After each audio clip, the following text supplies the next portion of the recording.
పంపించింది. ఇప్పుడు హార్ముజ్ దగ్గర వీళ్ళు ఎట్ట పంపిస్తున్నారు, ఇరాన్ నౌకలు వెనక్కి పంపిస్తోంది అమెరికా. నాతో శాంతి ఒప్పందం ఫైనల్ అయ్యేదాకా నీకు అంతే అంటుంది అమెరికా. భారత్ నౌకలు కూడా ఉన్నాయంట కదా సార్? అదే మొత్తం ఉన్నాయి, మొత్తం 1000 నౌకలు అన్ని బయలుదేరినాయి. వాటిని ఇప్పుడు మళ్ళీ ఇరాన్ ఆపుతుంది. ఎందుకని? మీరు అమెరికా యుద్ధ నౌకలు వెనక్కి వెళ్ళిపోవాలి, మేము ఫ్రీగా ఉండాలి అంటుంది. అమెరికాకి ఇప్పుడు పోయేదేం లేదు, వాణిజ్య నౌకలు మిగతా వాటిని ఆపితే ఆడికేం లాస్ లేదు. కొట్టుకు సచ్చేది ప్రపంచం కదా ఆడికి.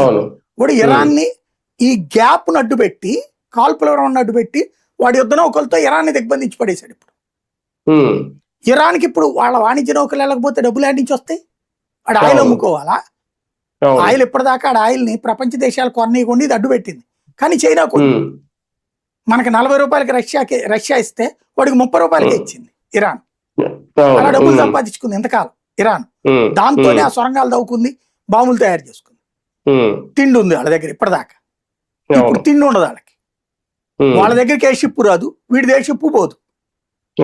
అక్కడున్న సరుకులు పాడైపోతాయి, కొత్త సరుకులు రావు, ఆయిల్ అమ్ముకోవడానికి లేదు. ఆర్థిక దిగ్బంధంలోకి వెళ్ళిపోతుంది ఇప్పుడు.